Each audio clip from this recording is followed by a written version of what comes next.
अफसोस लगेगा कि इन्होंने सड़क को उखाड़ते हुए, ब्रिज को तोड़ते हुए, ब्रिजेस के पास बड़े बड़े खड्डे डालते हुए इस स्पीड में जा रहे हैं।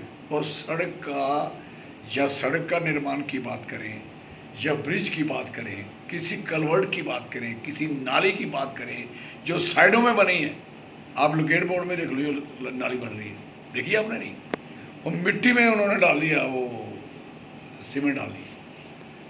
और क्योंकि मैं रोज गुजरता हूँ, मुझे पता है ये इनका सबसे ज़्यादा सब स्टैंडर्ड काम NH का पहली बार देखा मैंने।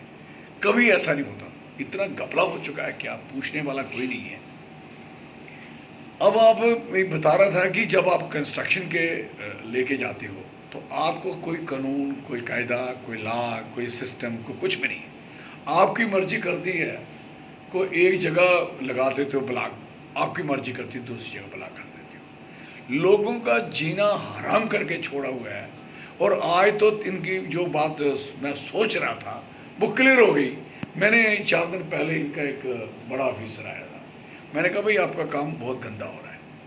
वो एक कलवर्ट ओल्ड कटुआ सांबा रोड पे, जो हमारा भी वहाँ स्कूल है, वहाँ एक ब्रिक जो कलवर्ट बनी थी, जो रोड बोर्ड हमने बनाया हुआ है, उस रोड बोर्ड में नाली पे ही वो डाल रहे थे। मैंने कहा यहाँ हजारों गाड़ियाँ जा रही हैं पंजाब तक, फतेहपुर तक, परमानंद तक।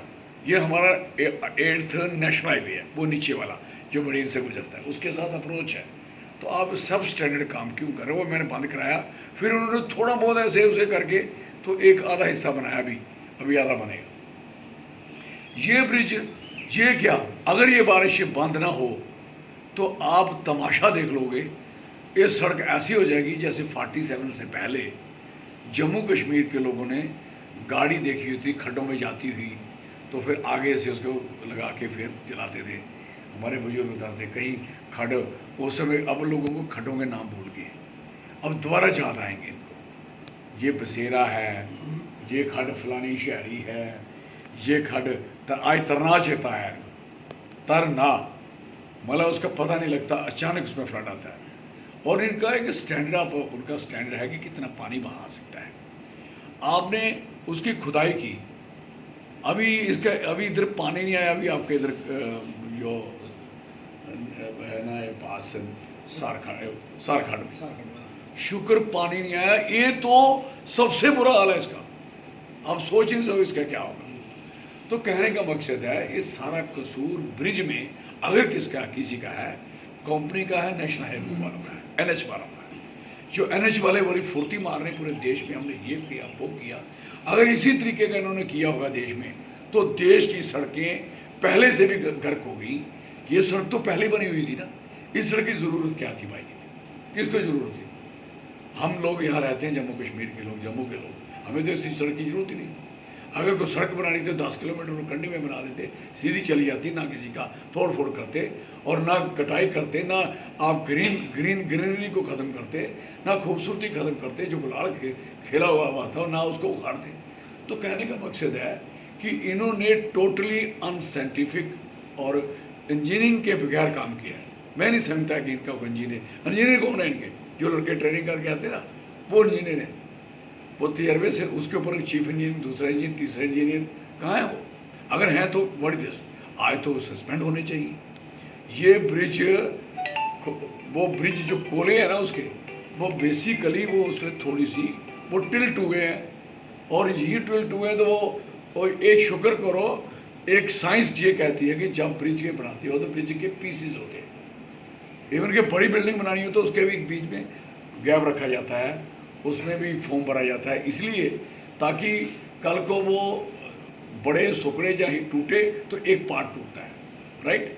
अब वही हाल हुआ कि एक पार्ट आके उसको नीचे गिरा, ऐसे आ गया। और सरकार ने किसी एक आदमी को सस्पेंड नहीं किया, इंक्वायरी नहीं बिठाई, इससे बुरा और क्या हो सकता है? लोग क्या तवक्को करेंगे? ये 3 बजे का प्रोग्राम होगा रात को, अगर ये प्रोग्राम रात को गाड़ियाँ चल रही होती तो मुझे बताओ, वो हादसे हो सकते थे, क्योंकि वो ऐसे है, टक्करें हो सकती थी, कुछ भी हो सकता था। अगर बह ही जाता तो क्या बात होती। अब ये बने हैं ये आपके उज में जाके चक्कर मारो, तो तकरीबन उनके कोले भी टिल्ट हुए हैं, वहाँ भी हो गया काम। तो ले दे के कहने का मकसद है, और इतनी तबाही इन्होंने की है। आपको पता है, मैं एक और बात आपको साइंटिफिक बताता हूँ। कोई नाले को, कोई भी गवर्नमेंट नाले के अंदर आप माल नहीं डाल सकते। ये मेरी बात सुन लो ध्यान से। कोई मक नहीं डाल सकते, बाहर से उठा के उसमें नहीं डाल सकते, ताकि वो पानी जब फ्लड आए और ढका रहे, फिर एकदम टूटे तो दुनिया के नीचे तबाही हो। ये कारण। अब नीचे माईचा का क्या हाल है, अब शेरपुर का क्या हाल है, अब उसके नीचे जो हमारे गांव हैं पार वाले डोडोल पारले पासे, अब उसके साथ क्या सुबह चक का उसकी पोजीशन क्या, सुबह चक वाले कितना चिल्ला रहे हैं, कितना देर क्राइम। कोड़ पुन्नू का क्या है, कोड़ पट्टियाँ पंजाब वाले का क्या हाल है। इतनी बुरी हालत हो चुकी है, आप सोच नहीं सकते।